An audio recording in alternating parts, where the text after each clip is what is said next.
감사합니다. 지난주에 우리 이어서 오늘은 Formation of Canon부터 시작하도록 하겠습니다.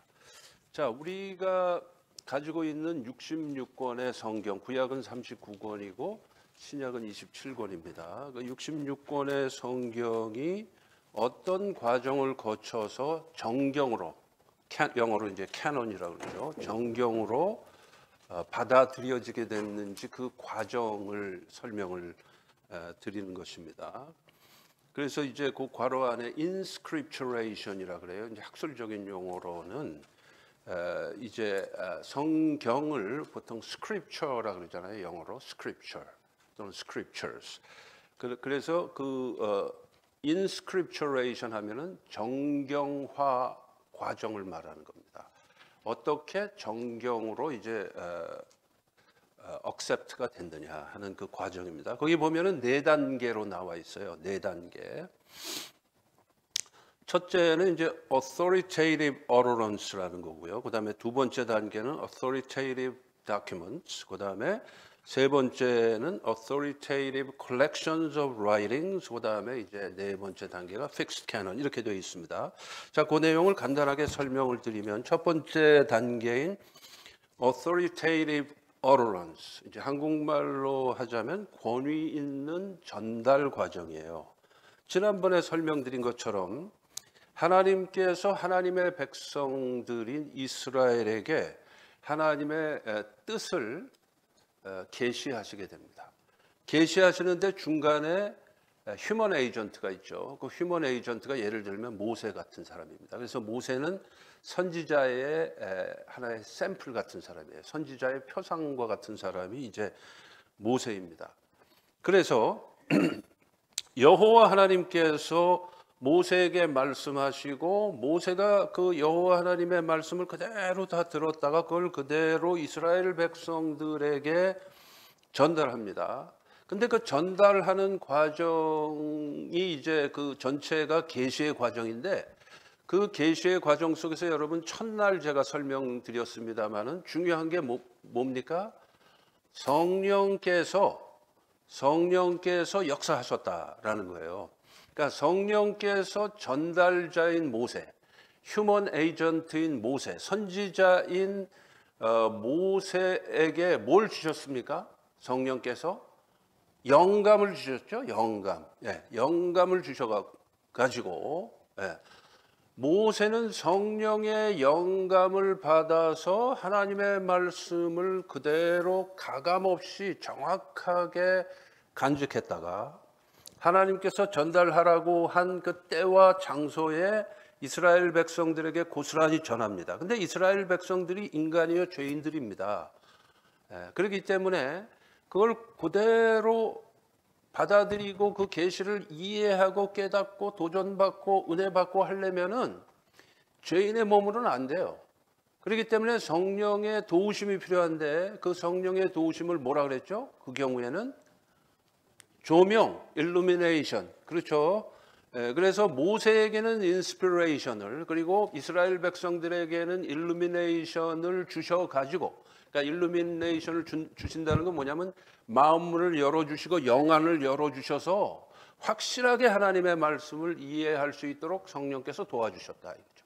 그래서 그 모든 과정이 뭐냐? 권위 있는 전달 과정이다 이거예요. 왜? 하나님께서 여호와 하나님께서 이니시에이션 하시고 하나님의 영이 역사하셔가지고 부족한 인간들, 죄인인 인간들을 도와주셔서 그 과정이 완벽하게 하나님의 계시가 전달되도록 하셨다. 그래서 그 과정이 권위 있는 전달 과정이 되는 것입니다. 그래서 이제 영어로 하면 authoritative utterance다. 이제 그렇게 표현을 하고요. 학자들이 붙여놓은 거고요. 그리고 나서 B에 later 나중에 Moses put them in writing이라고 쓰시면 돼요. writing. 그러니까 나중에 그 모든 것들을 하나님 여호와 하나님으로부터 들었던 그 계시의 말씀을 모세가 다 문서로 남깁니다. 문서로 남겨요. 그게 뭘까요? 모세오경이죠. 그게 모세오경이요. 다른 말로 율법서요. 히브리어로는 토라. 그렇죠? 네. 이제 그렇게 해서 그런 과정을 거쳐서 그 권위 있는 전달 과정을 거쳐서 이 모세오경이라고 하는 문서가 남게 된 거예요. 예. 자, 그렇게 되니까 그것이 이제 2단계로 이제 넘어가는 거죠. 그래서 그걸 보고 뭐라 그러냐? authoritative documents. 권위 있는 문서다. 이렇게 말하는 것입니다. 자, 그 밑으로 내려가서 as time passes. 세월이 흘러감에 따라서 as time passes, people continually listen to these writings. Listen to these writings and obeyed. 그러니까 이제 그 모세가 여호와 하나님으로부터 들었던 그 계시의 말씀을 문서로 남긴 것이 모세오경입니다. 모세오경인데 그 모세오경을 두고 반복해서 이스라엘 백성들이 듣습니다. 읽는 게 아니에요. 우리는 성경책을 갖고 있기 때문에 다 읽지만은 그 당시에 사람들은 읽을 수가 없어요. 왜냐하면 아무나 두루마리 성경을 가질 수 있는 게 아니에요. 그리고 파피루스가 비쌌고 첫째. 그리고 글을 읽을 수 있는 사람도 별로 없었어요. 우리 이조 시대 때 문맹률이 굉장히 높잖아요. 지금은 한국이 뭐 그 전 세계에서 가장 문맹률이 낮은 국가 중에 하나입니다만 이조 시대 때까지만 해도 글을 못 읽는 사람들이 부지기수였거든요. 마찬가지라 이스라엘 백성들도 마찬가지예요. 이스라엘 백성들은 애굽에서 노예 생활을 400년을 한 사람들입니다. 그러니까 시쳇말로 민도가 굉장히 낮은 사람들이에요. 그렇기 때문에 십계명을 주신 거예요. 노예 근성이 남아있는 그 사람들이 그 노예 근성을 뿌리 뽑는데 40년 걸린 거죠. 광야에서의 40년. 그리고 나서 이제 젖과 꿀이 흐르는 가나안 땅으로 들어가게 되는 거거든요. 그러니까 그런 그 노예 근성, 노예 생활하면서 뭐 할 수 있는 게 뭐예요? 일단 삶이 너무 척박하니까 남의 거 훔쳐서라도 살아야 되고 말이에요. 이제 그런 열악한 삶을 살았던 사람들이 이스라엘 백성들이거든요.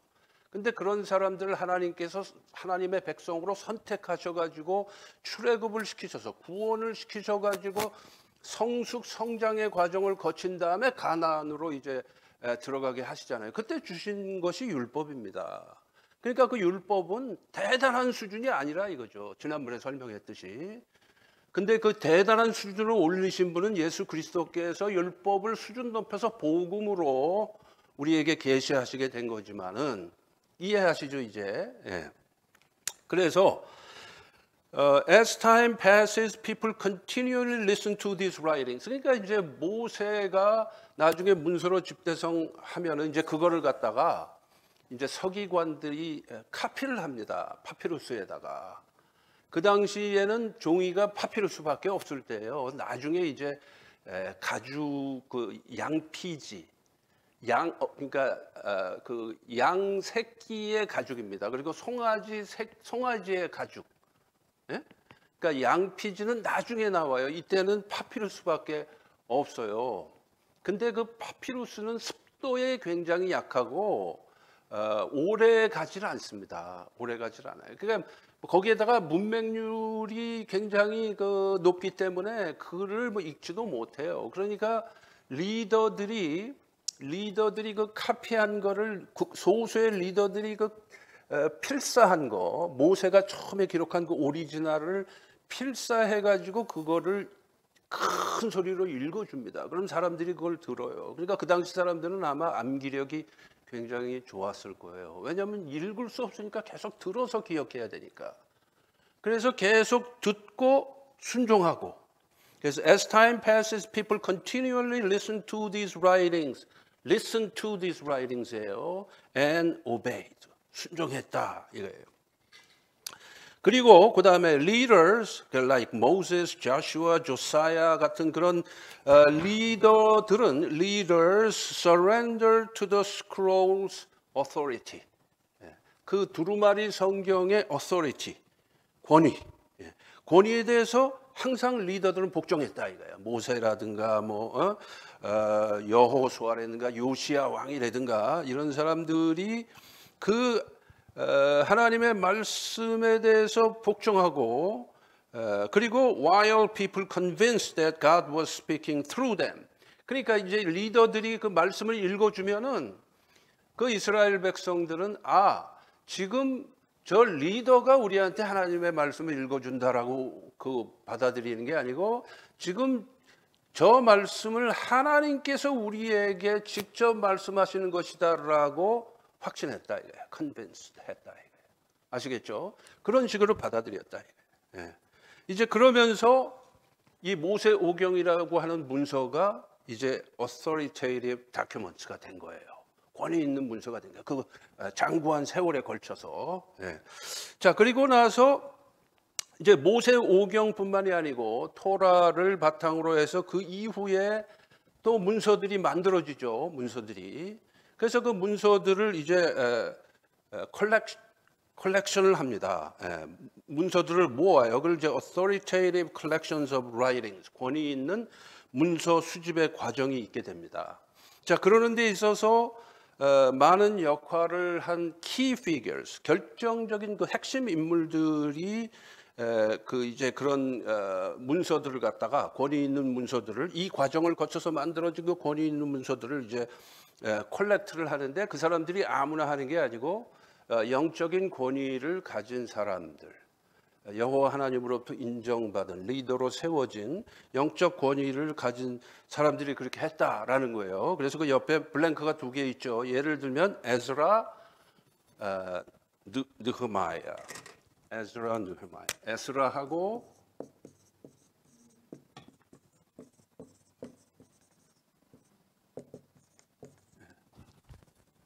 이런 건 이제 스펠링이 좀 어려워요. 아무래도 히브리어를 영어로 옮긴 거다 보니까 이제 에스라, 느흐마야 이런 사람들이 이제 일종의 키 피겨 역할을 하죠. 그러면서 그런 과정을 쭉 거쳐서 우리가 가지고 있는 구약 39권이 이제 우리 분류법은 39권이고 이 유대인들 분류법은 좀 달라요. 나중에 이제 나옵니다. 제가 소개해 드릴 거예요. 그렇게 해서 이제 분류법만 다르지 책은 똑같습니다. 유대인들이 가지고 있는 그 소위 그 히브리 바이블 또는 지난번에 뭐라 그랬어요? 그게 3 섹션으로 되어 있기 때문에 타낙이라고 그랬죠. 토라, 네비임, 케투빔. 타낙 아시죠? 유대인들은 그걸 그냥 타낙이라고 불러요. 주이시 바이블, 뭐 바이블 이런 표현을 안 쓰고 그냥 타낙이라고 부릅니다. 그 무슨 얘기냐면 토라, 네비임, 케투빔입니다. 그 얘기죠. 바이블이라는 말 자체는 참고로 톤 비블리온이라는 말에서 나왔어요. 더 북이라는 뜻입니다. 톤 비블리온. 그 이제 헬라어입니다. 톤 비블리온은. 자, 그래서 이제 그런 과정을 쭉 거쳐서 그동안 기록된 권위 있는 영적 리더들, 선지자적인 기능을 가지고 있었던 리더들에 의해서 기록된, 그중에는 뭐 다윗도 들어가고 솔로몬도 들어가고 다 들어가죠. 그런 기록된 문서들이 이러한 과정을 거쳐서 이제 최종적으로 fixed canon, 정경으로 확정되는 것입니다. 그래서 이제 그 밑에 the threefold catalog라는 것은 토라, 네비임, 케투빔을 말하는 거예요. Threefold catalog of sacred writings is found prior to 150 BC. 주전 150년, 그러니까 at the latest 150 BC예요. 그러니까 주전 150년 이전에 이미 우리가 가지고 있는 구약 39권의 그 책들이 정경으로 확정되어 있습니다. 그러니까 역사적으로 고증을 해보면 그렇다는 얘기죠. 그러니까 주전 150년 이전인데 언젠지는 우리는 정확하게 몰라요. 그러나 아무리 늦어도 주전 150년 이전이다 그 얘기예요. 그래서 주전 150년 이전에 소위 말해서 토라, 네비임, 케투빔이 그 정경으로 확정되었다라는 거예요. 이제 그런 과정을 거쳐서 캐논이 만들어진 것입니다. 자, 거기에 비해서 참고로 이제 우리가 기억해 두시면은 이해하는데 도움이 되는 게 이제 외경이라는 것과 위경이라는 거예요. 다 들어보셨죠? 들어보시긴 하셨죠? 외경은 거기 보면 이제 apocrypha라 그래요. 영어로 apocrypha. 아파크로파라 그러는데, 자, 그 가로 안에 쓰여진 걸 제가 읽습니다. Not in the Hebrew Bible. 그러니까 그 위에 타낙에는 안 들어가고 Not in the Hebrew Bible, but in the Greek Old Testament. 이게 이제 무슨 얘기냐면요. 자, 이제 구약 성경을 유대인들이 이제 히브리어로 쭉 읽었는데, 북왕국 이제 그 다윗 이전에 이제 그 사울 왕 때부터 해갖고 이제 이스라엘이 소위 말해서 통일 왕국이 되지 않습니까? 통일 왕국이 되면서 이제 그 다음에 사울 다음에 이제 다윗 왕조가 시작이 됩니다. 그러다가 다윗 왕, 그 다음이 솔로몬 왕이고, 솔로몬 왕의 다음 때에 북왕국은 여로보암 왕, 그리고 남왕국은 르호보암 왕으로 해가지고 솔로몬의 아들 르호보암과 거기에서 반기를 든 세력하고 해가지고 분단 국가가 되잖아요. 아시죠? 그래서 북왕국은 이스라엘이고 남왕국은 유다고, 여기는 다 아시죠? 그죠? 네. 근데 그 북왕국 이스라엘하고 남왕국 유다, 여기는 없지만은 그 몇 년도에 그 분단이 되냐면요. 주전 931년에 분단이 돼요. 주전 931년에. 다음 주에 제가 한번 시험을 봐볼까요? 여러분들이 얼마나 기억력이 좋으신지. 근데 그걸 어떻게 외우시면 되냐면 아주 쉽게 외울 수 있는 방법이 있어요. 그게 뭐냐면 옛날에 우리 한국에서 11시에 예배를 드리면은요. 옛날에는 다 동네에서 이렇게 교회를 다녔지 않습니까? 걸어서. 그럼 부모님들이 애들을 데리고 먼저 교회에 이렇게 데려다 줘요. 아니면 자기들끼리 걸어서 교회에 가요. 그러니까 부모님은 나중에 이제 대예배에 맞춰서 오죠. 애들은 먼저 보내고. 그러면 애들 예배가 몇 시에 시작하냐면 오전 9시에 시작합니다. 9시에. 그래갖고 예배 드리는데 30분 걸려요. 애들 예배를 뭐 1시간 이상 하고 그러지는 않거든요. 그러니까 애들은 9시부터 9시 30분까지 30분 동안 예배를 드리고 대개. 그리고 9시 31분에 분반으로 해갖고 분반 성경 공부를 합니다. 9시 31분에 분반을 해요. 그래서 931년 BC, 931 BC에 이게 분단이 되는 거야. 분반은 아니지만. 그런데 북왕국 이스라엘이 언제 멸망하는 줄 아세요? 물론 모르시겠지만은 721 또는 722. 정확하게 저는 탑스톤 교회를 제가 너무 우습게 봤는데 수준 높으신 분이 계십니다. 721 또는 722예요. 그 왜 그러냐면은 우리가 가지고 있는 이 달력하고 유대인들이 쓰는 그 유대력하고 달력이 달라요. 유대력은 음력입니다, 여러분. 우리는 양력을 쓰잖아요. 유대력은 음력이에요. 그리고 1월 달이 언제냐도 또 두 가지 시스템이 있어요. 유대력은 3, 4월에 1월이 시작되는 경우도 있고요. 9, 10월에 1월이 시작되는 경우도 있어요. 근데 여기 유대인들은 대부분 다 9, 10월에 1월이 시작돼요. 그리고 유대인들 명절이 설날이 로시 하샤나라 그러잖아요. 그 9월이나 10월에 있습니다. 음력이기 때문에 왔다 갔다 해요, 날짜가. 아시겠죠? 근데 3, 4월에도 3, 4월에 니산월이라 그러고 이제 9, 10월에 시작되는 건 티슈리월이라 그러는데 그게 이제 그 두 가지 시스템을 갖고 있어서 역사적으로. 그래서 그게 언제를 1월 달로 보느냐에 따라서 연도가 왔다 갔다 하는 거예요. 그래서 722년도 될 수가 있고 721년도 될 수가 있는데 그냥 722년으로 외우세요. 722년으로. 그러면 어떻게 아까 931년은 어떻게 외웁니까? 9시 31분에 분반했다 그러면 그냥 그건 잊어버릴 수가 없잖아요. 그죠? 근데 북왕국 멸망한 해는 722년 BC예요. 주전 722년으로 외우시면 돼. 그러면 어떻게 북왕국 이스라엘이 왜 멸망했는 줄 아세요? 어느 나라에 의해서 멸망했죠? 아수르에 의해서 멸망당했죠. 아시리아. 그렇죠? 아시리안 엠파이어에 의해서 멸망당하는데 그거는 외적인 형태가 그런 거고 실제로 성경에서 나타내 보여주는 건 선지자들을 통해서 여호와 하나님께서 계속 말씀하시는 건 뭐냐면 북왕국 이스라엘이 여호와 하나님께 불순종했기 때문에 여호와 하나님께서 아수르라고 하는 몽둥이를 들고 치리하셨다. 그래서 치리하셨다. 그래 딱 끝나는 거야. 그러니까 북왕국 이스라엘은 여호와 하나님께 7위 당했다. 722, 722 그렇게 외우시면 돼요. 그리고 나중에 이제 몇 년도에 남왕국 유다가 멸망하나요? 586년. 와, 실력자가 머릿돌 교회에 계시는군요. 586년에 남왕국 유다는 7위, 물론 남왕국 유다도 7위 당한 거죠. 여호와 하나님께 불순종해가지고 7위 당했는데 그걸 어떻게 외우시면 되냐면 5 팔려갔다. 어디로 팔려갑니까? 바벨론으로.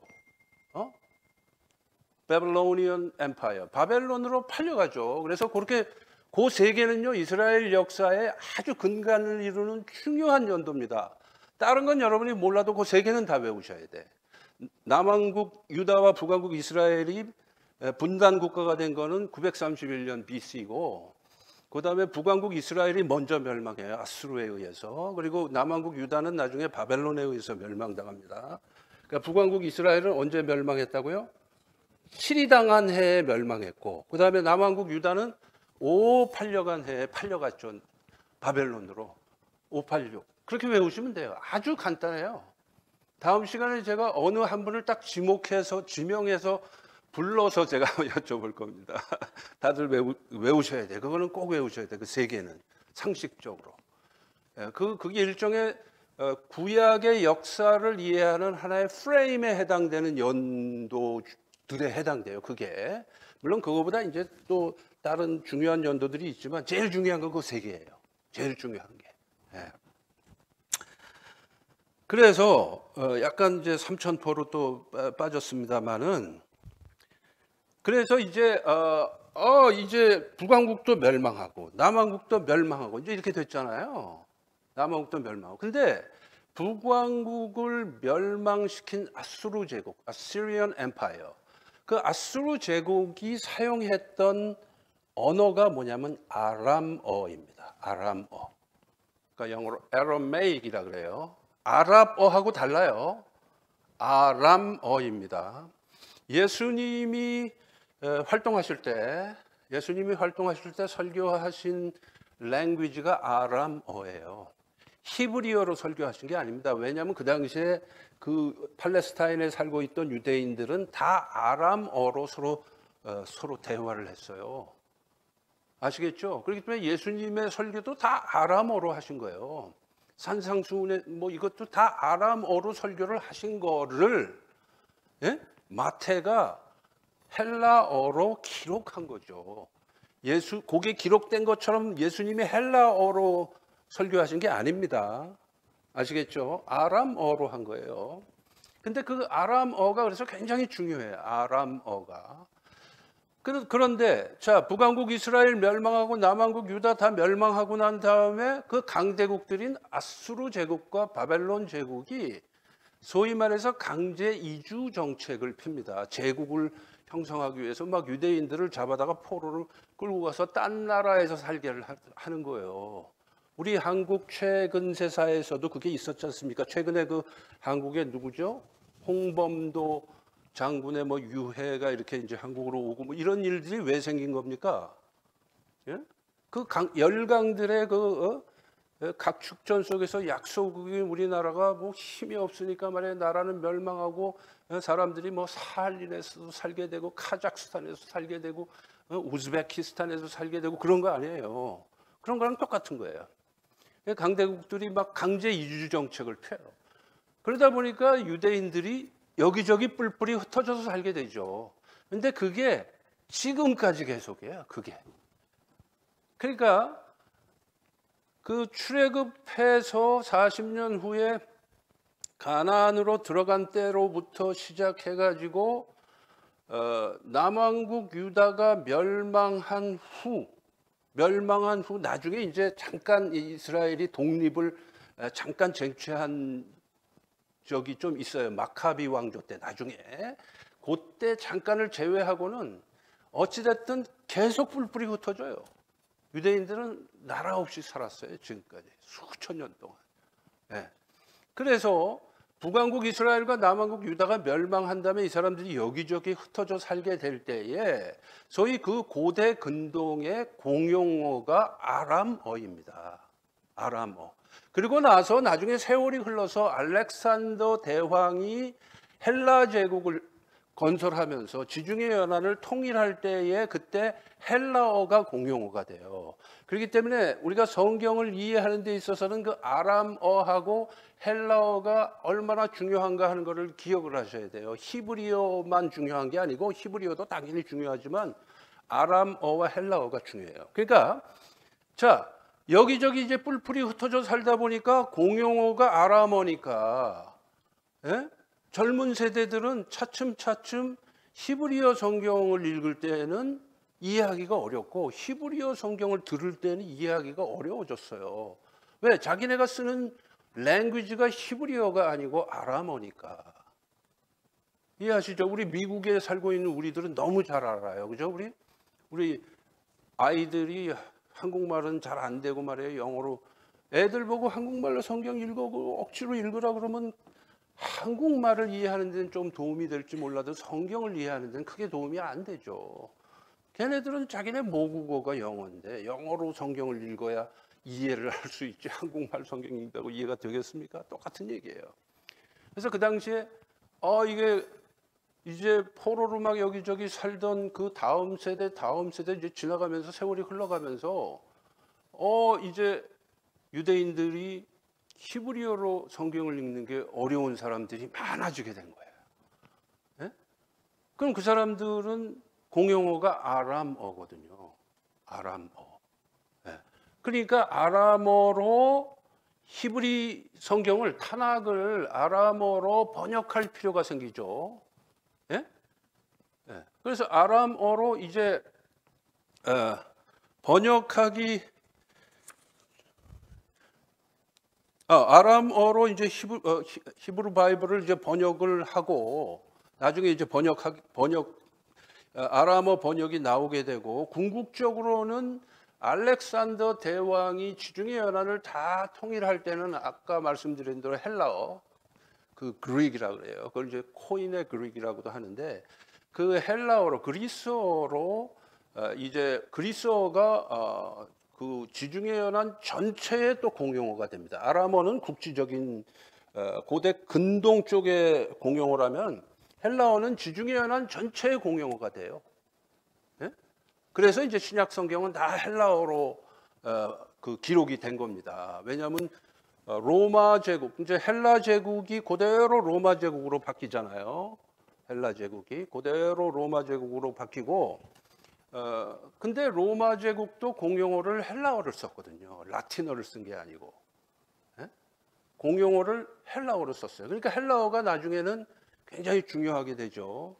그래서 그 헬라어로 또 구약 성경이 번역이 됩니다. 물론 이제 나중에 또 나오지만은 다른 언어로 이제 구약 성경이 여러 개가 번역이 돼요. 번역이 되는데 그 중에서 우리가 기억해야 될 것은 아람어로 번역이 되고 또 헬라어로 번역이 됐다. 구약이. 예? 그러니까 구약 성경, 우리가 말하는 구약 성경, 유대인들이 말하는 타낙이 헬라어로 번역을 한 거를 보고 뭐라 그러냐면 70인역이라고 그래요. 70인역. septuagint. 영어로 하면 septuagint고요. 라틴어로 septuaginta라고 합니다. 근데 그 70인역 그 보시면은 그 70인역을 보통 LXX라고 표기합니다. 보신 적 있으세요? LXX라고 표기해요. 왜냐하면 L이 50이고 X가 10이거든요. 예?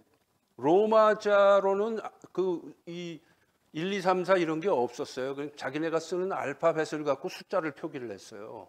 그래서 L자 가지고 50을 썼고 X자 가지고 10을 썼어요. C는 100이고 뭐 이렇게. 예.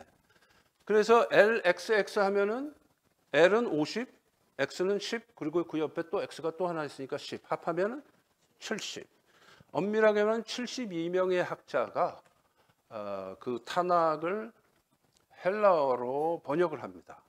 헬라어로 나중에 번역을 할 때에 그걸 이제 72명이지만 그냥 반올림 해가지고 이제 70명이다 이렇게 봐갖고 그 70인역이라 그래요. 그래서 LXX 또는 이제 septuagint라고 그러는데, 그래서 히브리 바이블 안에는 이 외경이 없어요. 외경이 없는데 그리스 올드 테스터먼트, 그러니까 septuagint 안에는 이 외경이 들어있게 된 거예요. 그러니까 이 헬라어로 탄학을 번역을 하던 사람들이 외경의 책도 번역을 해다가 거기다 갖다 붙여놨어요.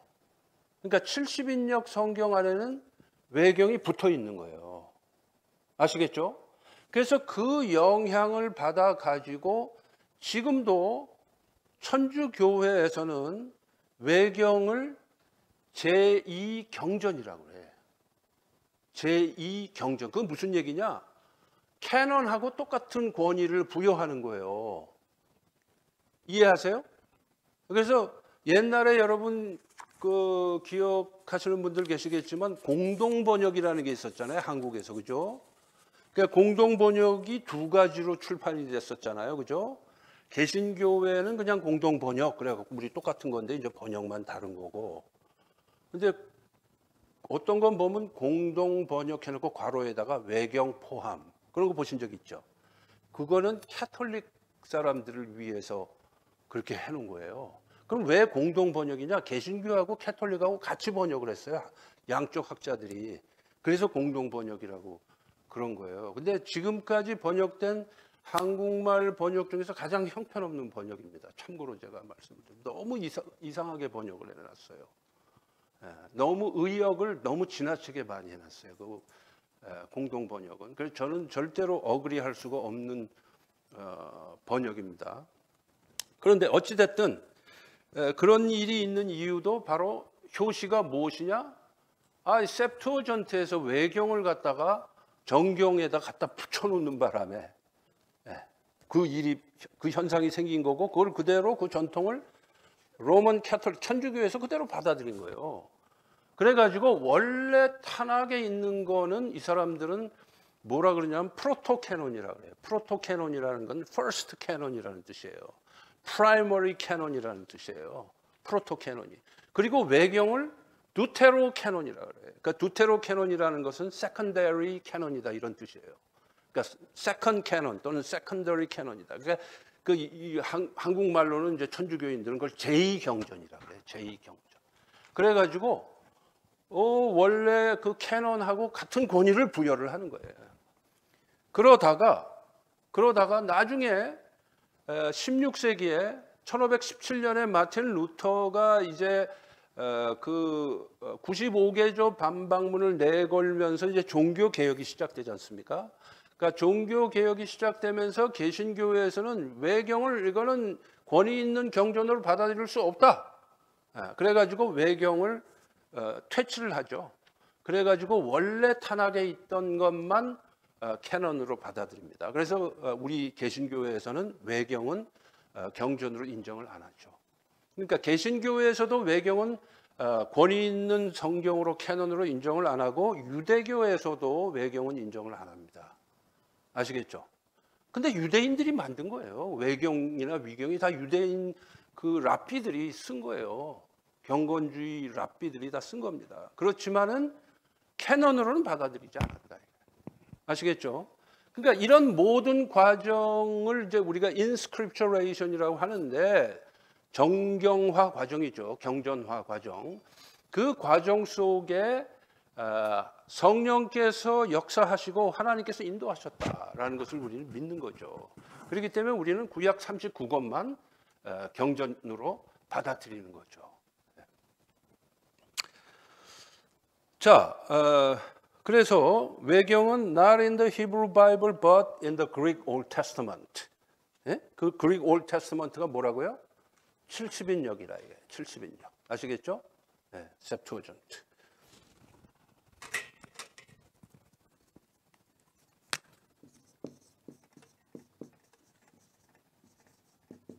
영어로 Septuagint라고 해요. 70인역. LXX라고도 표기하고.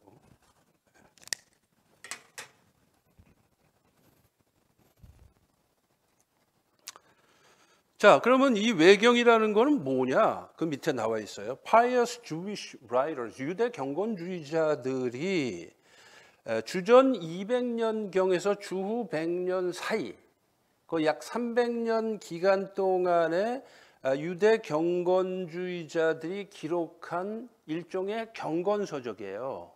경건서적.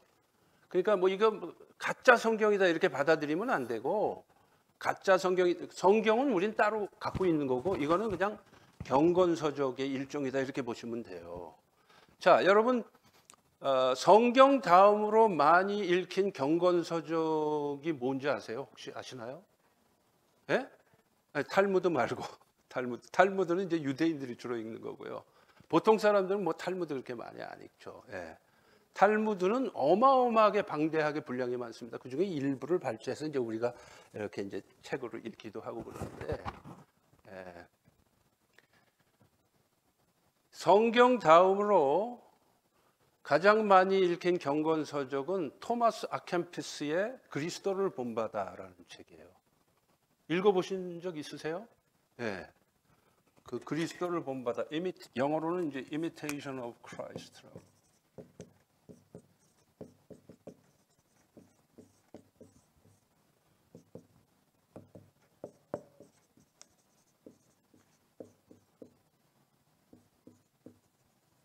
토마스 아켐피스.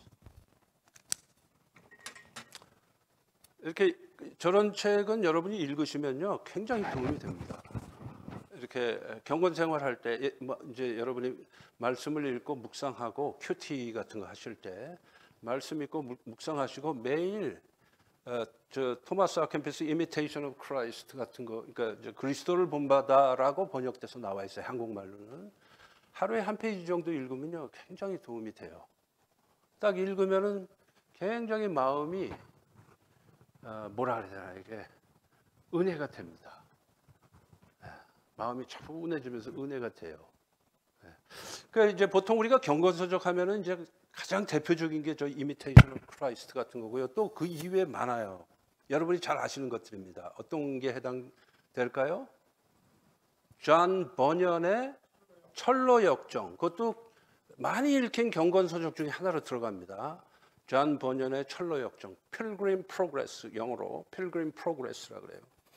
그리고 파스칼의 팡세, 파스칼의 팡세도 경건서적, 많이 읽힌 경건서적 중에 하나로 들어갑니다. 그걸 그냥 우리가 뭐 철학적인 뭐 수상록 이렇게 뭐 일반 사람들이 생각하는데 그렇잖아요. 파스칼은 아주 그 독실한 신앙인이었어요. 그러니까 그 사람이 신앙인으로서 쓴 거예요. 그 팡세는. 아시겠죠? 그래서 그 경건서적으로 많이 읽힌 대표적인 책들에 속합니다. 그래서 뭐 Imitation of Christ, 그 철로역정, 그리고 팡세 이런 건 여러분들이 꼭 읽어보셔야 돼요. 근데 제가 왜 이 말씀을 드리냐면은 이 외경이나 위경이 일종의 경건서적이었다 이거야. 그 당시에 경건서적으로 쓴 거예요. 그러나 성경은 아니다 이거예요. 성경은 아니다. 성경만큼의 권위를 부여할 수는 없다.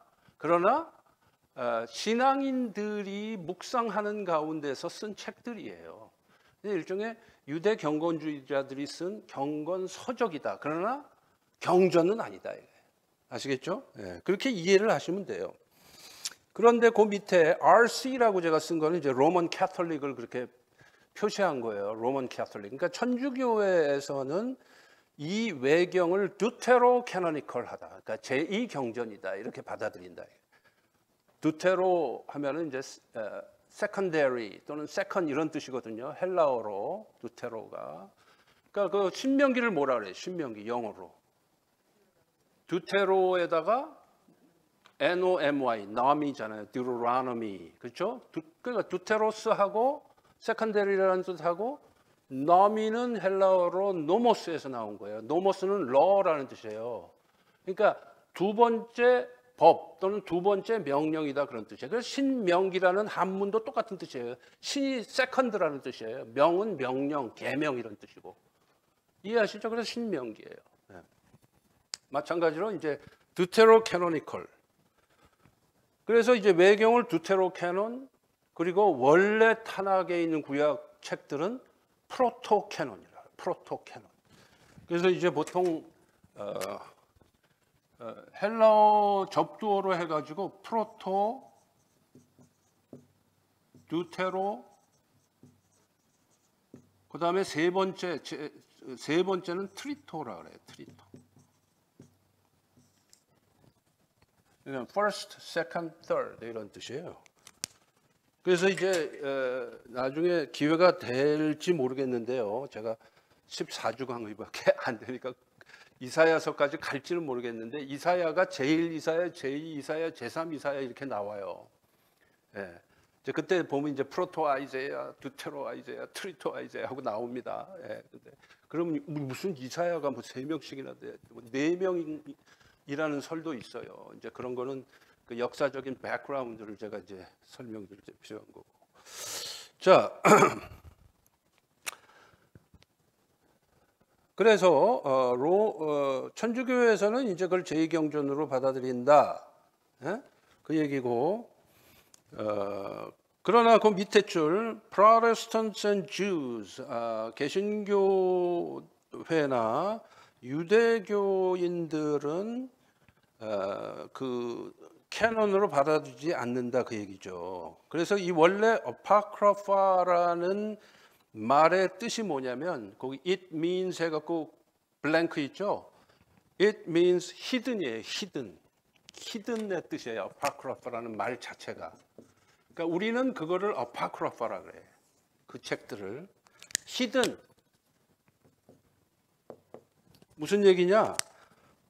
이렇게 드러내놓고 경전으로 읽을 만한 게 아니다. 숨겨진 책이다. 그런 뜻이에요. hidden.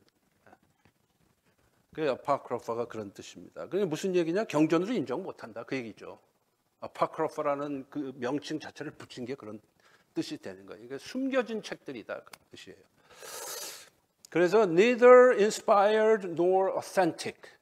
그러니까 그 성령의 영감을 받은 것도 아니고 우리가 권위를 부여할 만한 authentic한 것도 아니다. 그런 뜻이에요. neither inspired nor authentic.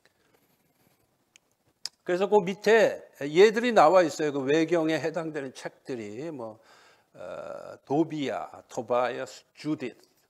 예? 우리식으로 하면 이제 유디트 뭐 이렇게 되겠죠. 주디스, 그다음에 Wisdom of Solomon, Ecclesiasticus 또는 다른 말로 시락이라고 하고 또 하나의 바룩 뭐 이런 책들이 이제 거기에 해당이 됩니다. 그다음에 위경이라고 하는 거 거의 발음하기가 좀 어려울 거예요. 그러니까 수디피그라파라 그래요. 그 스펠링도 어렵고 수디피그라파, 그러니까 위경이라 그러는데 그게 무슨 왜 수디피그라파냐면요. 그 수디 우리가 가명을 수도네임 또는 수도님 영어로 수도님 또는 수도네임 뭐 이렇게 가명을 그렇게 하는데 그 수도라는 건 이제 필명을 말하는 거예요. 수도님 할 때는 필명. 그러니까 수디피그라파는 뭐냐면은 저자가 자기 이름을 밝히지 않고 다른 유명한 사람 이름을 갖다가 끌어다가 이제 그 책 제목을 붙인 거예요. 그래서 수디피그라파라 그래요. 그러니까 가짜 성경이라는 뜻이 아닙니다. 위경이라는 말의 뜻이 가짜 성경이다 그런 뜻이 아니에요. 이것도 일종의 pious Jewish writers들이 쓴 거예요. 18권이 거기에 그 해당이 됩니다. 그래서 이 수디피그라파는 히브리 바이블에도 없고, 즉 타낙에도 없고, 그리고 어파크라파로도 분류되지 않는 유대 경건주의자들이 쓴 경건서적들이에요. 그러니까 주전 200년에서 주후 200년 사이에. 그래서 books written under a pen name.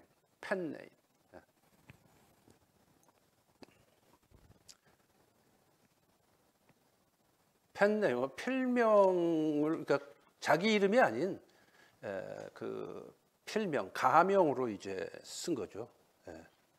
그래서 뭐 Book of Jubilee, First Enoch, 뭐 First Enoch이 뭐 에녹이 쓴 게 아니죠. 그래서 First Enoch, 그다음에 Psalm 151. 우리가 가지고 있는 시편은 150편에서 끝나요, 그죠? 그러니까 시편 151편이라는 책이 이제 위경에도 이제 있다. 그러니까 참고로 제가 설명을 드리고요. 그 다음 페이지 보시면 이건 너무 이런 걸 하니까 재미가 없으시죠? 할 말 하세요? 네, 오케이. 자, 그 다음에 보면은 히브리 바이블은요 24권으로 분류가 됩니다. 24권으로. 우리는 몇 권? 39권. 우리는 39권으로 분류하는데 유대인들은 24권으로 분류를 해요. 자, 근데 그 24권이 크게 세 개의 캐럴로그로 되어 있다 그래서 threefold 캐럴로그라고 그랬습니다. 아까 그렇죠? 그래서 첫째는 토라, 두 번째는 네비임, 세 번째는 케투빔. 그래서 합쳐서 타낙이라고 그런다 그랬어요. 예. T 다음에 A자 집어넣고 네비임에 N 다음에 또 A자 집어넣고 K 갖다 붙이면 타낙이 되잖아요. 그래서 그렇게 한다 그랬어요. 그 이유 왜 A자를 갖다 붙인다 그랬죠? 옛날에 히브리어에서는 모음 알파벳이 없었기 때문에 자음밖에 없었어요. 지금은 있지만 지금은 있어요. 점 같은 게 이제 바월 포인트라 그래가지고 있어요. 근데 컨소넌트밖에 없었기 때문에 발음상으로 그냥 그 사람들이 가장 대표적인 모음이 아니까 R을 그냥 갖다 붙여서 타낙 이렇게 발음한 거예요. 그래서 그 타낙을 보면 첫째 토라는 우리가 이제 모세 오경 또는 율법서라고 부르는 거죠. 그래서 Genesis, Exodus, Leviticus, Numbers, Deuteronomy 해가지고 이제 창세기, 출애굽기, 레위기, 민수기, 신명기 그게 이제 거기에 해당이 되고 그 다음에 이제 선지서를 보게 될 것 같으면 우리가 분류하는 선지서하고 완전히 분류법이 다릅니다. 선지서는 8권인데 전 선지서와 후 선지서로 나눠져요. 그러니까 former prophets하고 latter prophets로 나누어집니다. 그래서 former prophets의 4권, 그 다음에 latter prophets의 4권 이렇게 돼 있어요. 그래서 former prophets는 여호수아, 사사기, 우리는 이걸 전부 어디다 분류해요? 역사서로 분류하잖아요. 그죠? 우리가 보통 현대식 분류법에서는 역사서로 분류를 하는데 유대인들은 이거를 선지서로 분류를 해. 네비임에 들어가요. 그래서 여호수아, 사사기, 그리고 우리는 사무엘 상하라 그러는데 이 사람들은 그냥 사무엘서예요. 사무엘스. 사무엘서. 우리가 상하가 있기 때문에 편의상 이렇게 붙여놓은 거예요. 그러니까 한 권이에요. 사무엘 상하가 한 권이에요. 아시겠죠? 그리고 원래 사무엘 상하는 원래는 한 권이었어요.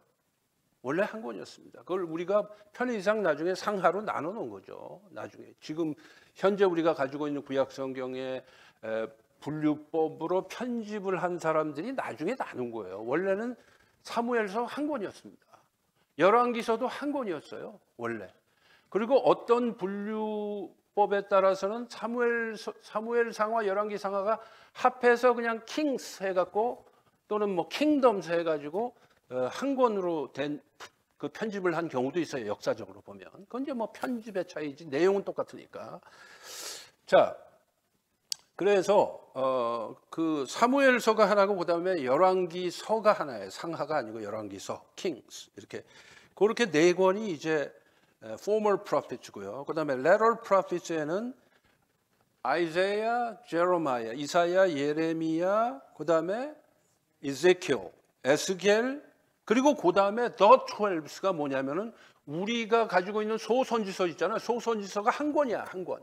그래서 그냥 the 12 해가지고 소선지서가 12권인데 우리는 근데 그 히브리 바이블에서는 그냥 the 12 그래서 한 권이에요. 호세아, 요엘, 아모스, 오바댜, 요나, 뭐 미가 나오면 하박국, 핫게스가, 말라기 이게 다 합해서 한 권이에요, 한 권. 그 다음에 세 번째 캐럴로그는 writings입니다. 이제 시가서 또는 시문서라고 이제 우리가 하는 케투빔입니다. 그 케투빔은 크게 5개의 서브섹션으로 나눠져요. 그래서 에멧, 메길롯, 다니엘서, 다니엘, 그 다음에 에즈라, 느헤마야가 한 권이에요. 그 원래는 한 권이었어요. 원래는 에스라서하고 느헤미야서는 원래 한 권이었습니다. 에즈라, 느헤마야. 그 다음에 First and Second Chronicles, 역대상하도 한 권이에요. 한 권. 그냥 Chronicles입니다. 자, 그렇게 5개의 서브 캐러고리로 나눠지는데 에메스라는 건 truth라는 뜻이에요. truth라는 뜻인데 거기에 해당되는 게 시편, 잠언, 욥기. 시편, 잠언, 욥기가 거기에 해당되고 메길로스 그건 이제 스크롤스다 그런 뜻인데 그 이제 두루마리라는 뜻이에요. 메길로스에는 5권의 책이 있는데 Song of Solomon 뭐죠?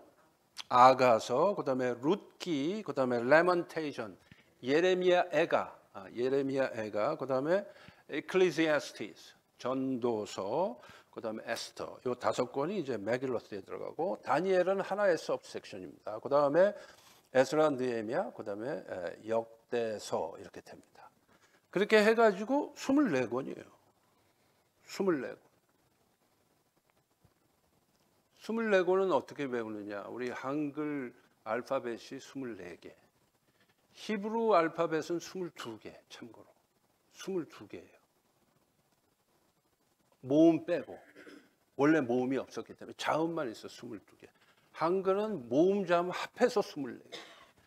그러니까 한글이 어떻게 보면 더 우수한 알파벳 시스템이라고도 볼 수가 있죠. 자, 15분 정도 더 남았습니다.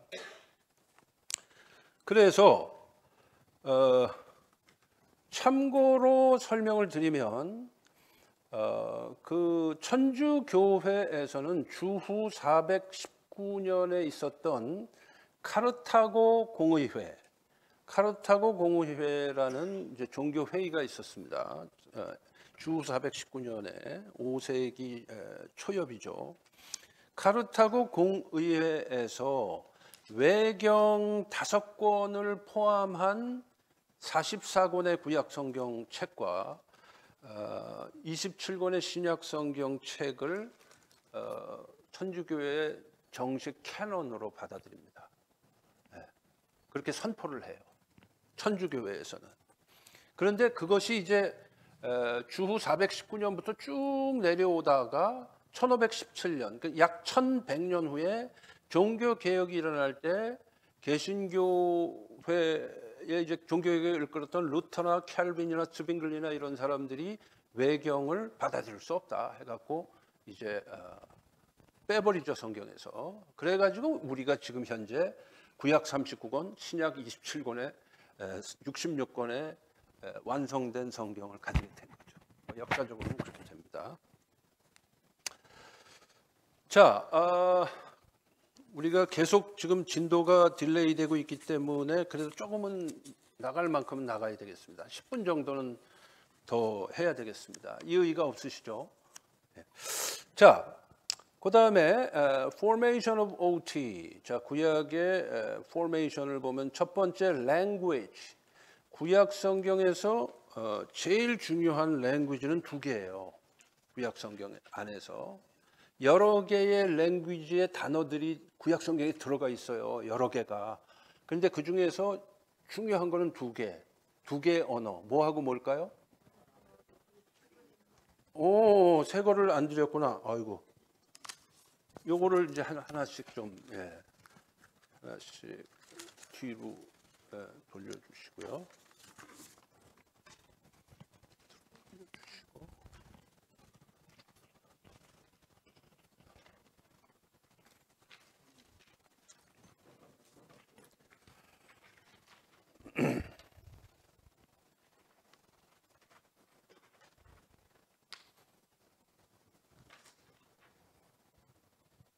남으면 또 저쪽으로 이렇게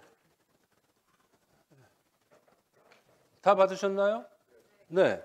구약 성경에서 중요한 랭귀지 2개를 꼽는다면 첫째는 히브리어, 2번째는 아람어. 그렇게 되죠. 그래서 랭귀지는 Hebrew and Aramaic 그렇게 쓰시면 됩니다.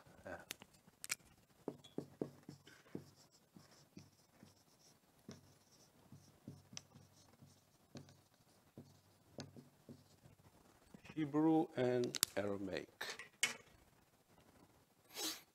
근데 이 히브리어나 아람어나 다 셈어족에 들어가죠. 언어학적으로 보면 셈어족. 그래서 이제 그 Semitic language라 그래요. 영어로 Semitic language. 그 셈이라는 게 그 셈에서 나온 거예요. 셈.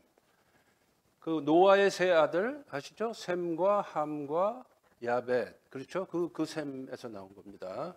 그러니까 이제 셈의 후손들이 사용했던 언어들이에요. 그게 Semitic language예요.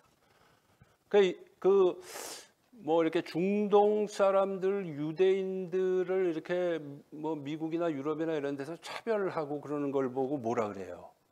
혹시 아세요? 예, anti-Semitism이라고 그러죠. anti-Semitism. 그렇죠? 예, 그러니까 이제 이 중동 쪽의 사람들을 갖다가 은근히 차별하죠. 그 역사적으로 보면 유러피언들은 되게 야벳의 후손들이잖아요.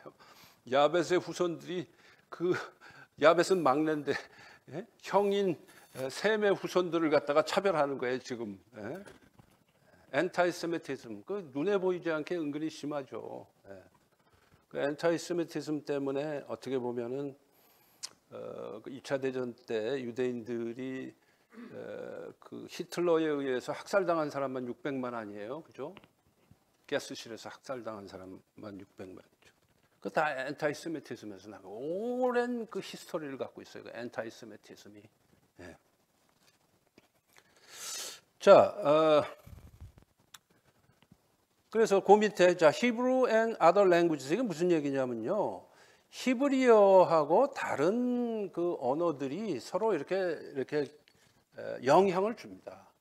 예를 들어서 우리 한국말 이미 한국말이 된 것들 중에서 일본어에서 온 말들이 굉장히 많잖아요, 그죠? 예를 들면 어떤 게 있어요? 예를 들면은 바켓스도 그렇고 또 가방이 일본 말이잖아요, 아시죠? 근데 한국말이 됐잖아요. 예? 우리가 일본 말이니까 가방이라는 말을 이건 일본 말이니까 쓰지 말아야 돼. 그러고 만약에 백 그러면 백은 어디서 온 거예요? 그건 영어에서 온 거잖아요. 그럼 우리는 뭐라 그래야 돼? 주머니. 하여간. 예. 근데 쓰고 있잖아요. 랭귀지라는 것은 흘러가는 거거든요. 그 여러 랭귀지들이 영향을 줘요. 영어 단어 안에요. 프렌치에서 온 단어가 1000개 정도가 됩니다. 예를 들면 어떤 거예요? 영어에. 프렌치에서 온 영어 단어. 굉장히 많아요. 디스카운트라든가 뭐 카페, 예? 카페. 이거 다 프렌치에서 온 거잖아요. 그죠? 디스카운트 뭐 많아요. 이게 찾아보면 굉장히 레스토랑도 원래 프렌치잖아요. 그죠? 예. 그런 식으로 영어 단어 안에 프렌치에서 온 게 무진장 많아요. 그러니까 랭귀지라는 건 서로 영향을 줍니다. 영향을 받고 영향을 주고 합니다. 마찬가지로 히브리어도 그 아람어에게 영향을 주고 아람어에 영향을 받고 그래요. 예. 자, 간단하게 거기 이제 빨리빨리 진행을 하면 Abraham's family spoke Aramaic. 예. 아브라함의 가족들은 아람어를 썼다. Aramaic. He and his descendants, 그러니까 아브라함과 그 아브라함의 후손들, 그 족장들이죠. 아브라함의 후손 족장들이 누군가요? 이삭, 예? 야곱, 요셉 이런 사람들, 그렇죠? 그 patriarch이라는 건 이제 족장을 말하는 거예요. patriarchs. 예. 그래서 he and his descendants learned a Canaanite, 가나안어, Canaanite.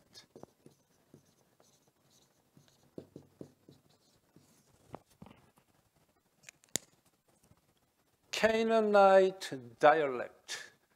그러니까 이제 그 가나안 부족들이 또 그 안에도 랭귀지가 여러 개 있다 그랬죠. 제가 알파벳 시스템만 7개가 있다 그랬잖아요. 그죠? 가나안 안에. 근데 이제 언어들이 비슷하니까 서로 이해는 당연히 했겠죠. 근데 전부 다 이게 Semitic language이기 때문에 비슷비슷합니다. 비슷비슷해요. So Canaanite dialect when they settled in Canaan. 가나안에 정착했을 때에 가나안 방언을 배웠다. 아브라함과 그의 후손들이. 그렇잖아요. 원래 아브라함은 지금의 터키 남부에서 살았었어요. 하란이 지금의 터키 남부예요. 거기에서 이주를 해갖고 가나안으로 간 거잖아요. 여호와 하나님께서 나타나셔서 내가 네게 지시할 땅으로 가라 그래가지고 이제 창세기 12장에 나오잖아요. 그렇게 해갖고 이제 이주를 해서 그때 처음에는 아람어를 썼어요. 하란에서는. 그러다 나중에 가나안으로 이민을 와가지고 가나안에 정착하면서 당연히 가나안 방언을 배우게 되죠. 네, 그래서 뭐 아브라함이나 이삭이나 야곱이나 다. 그 다음에 세 번째, Jacob called the stone pile in Genesis 31:47 by a Hebrew name. 그러니까 히브루라고 쓰시면 돼요. Hebrew name. 거기에 비해서 그 밑에 줄에 라반, 야곱의 외삼촌인 라반 used Aramaic. 이게 무슨 얘기냐면요. 창세기 31장 47절에 이제 그 인근에 보면 스토리가 뭐냐면 이제 야곱이 외삼촌 라반 밑에서 머슴살이를 20년 동안 하잖아요. 그렇죠. 이거 완전히 머슴처럼 아주 그냥 외삼촌이 아주 부려먹죠. 야곱을. 근데 여호와 하나님께서 야곱에게 복을 주셔가지고 야곱이 한때를 이루면서 야반 도주를 하잖아요. 그죠? 야반 도주를 하다가 뭐 이제 뭐 라헬이 뭐 무슨 뭐 라반 자기 아버지의 뭐 트라빔을 훔치고 뭐 어쩌고 저쩌고 하는 이제 그 에피소드가 나오다가 나중에 어떻게 됩니까? 나중에 이 라반이 자기 아들들을 데리고 막 그 군대를 끌고 막 야곱을 공격하려고 오고 그러는데 여호와 하나님께서 개입하셔가지고 야곱을 네가 건드리지 말라. 라반의 꿈에 나타나가지고 말이에요. 그래갖고 라반이 이거 큰일 나겠구나 해가지고 이제 야곱하고 평화조약을 맺죠. 평화조약을. 그래갖고 돌무더기를 이렇게 만들어요. 돌무더기를. 그래서 그게 이제 증거의 돌무더기. 그런 뜻으로. 그게 이제 일종의 평화조약 기념탑 같은 거를 이제 만드는 거예요.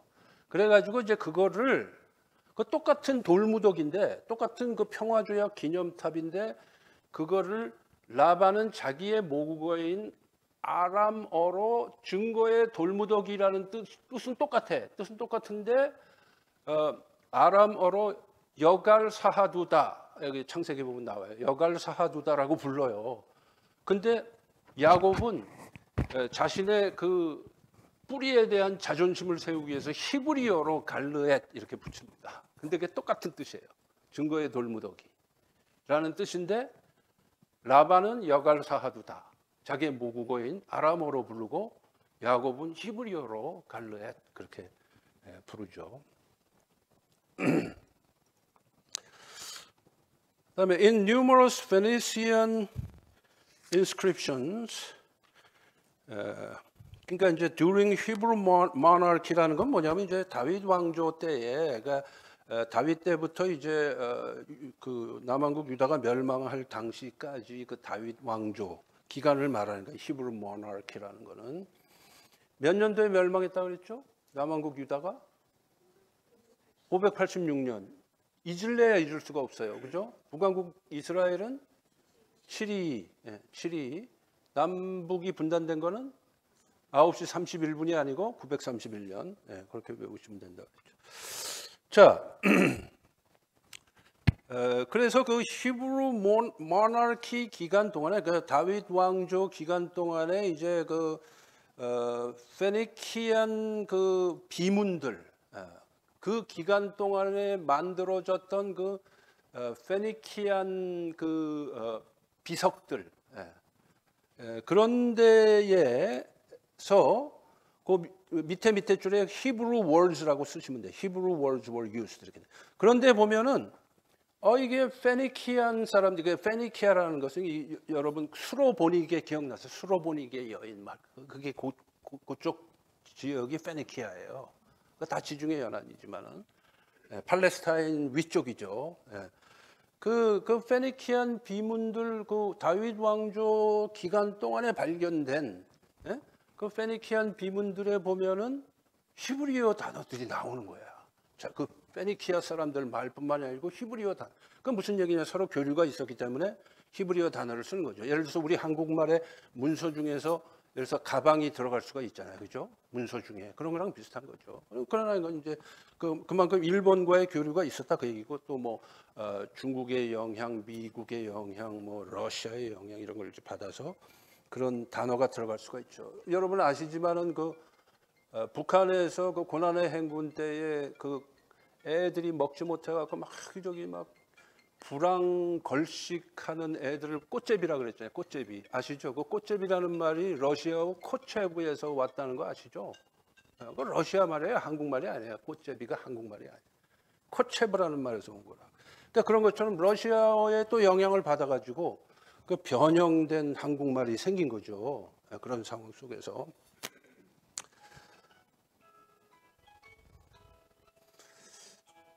빨리 끝내라는 신호인데 그 밑에까지만 그 부분까지만 하고 끝내겠습니다.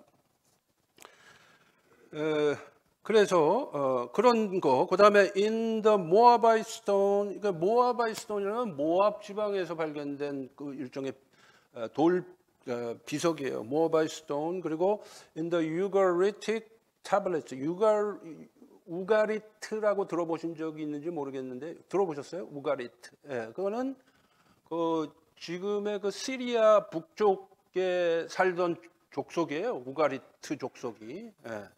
그 영어식으로 발음하면 Ugaritic tablets from Ras Shamna. 그러니까 Ras Shamna라는 곳에서 이제 고고학적으로 발굴된 그 점토판 같은 거죠. tablets, Ugaritic tablets. 예. 거기에 보면은 그런데 나와 있는 그 글들을 보면은 거기도 히브리어 단어가 나오는 거예요. 다 우가리트 말로 쭉 기록하다가 중간에 히브리어 단어가 나오는 거예요. 그 얘기는 뭐냐?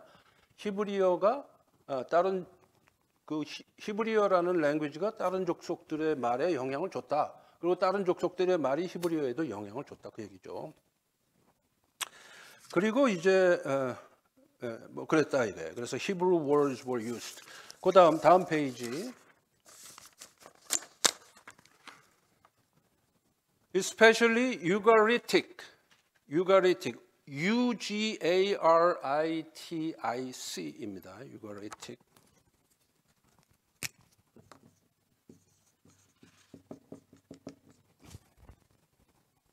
Ugaritic has made a more substantial contribution to the knowledge of Hebrew. 그러니까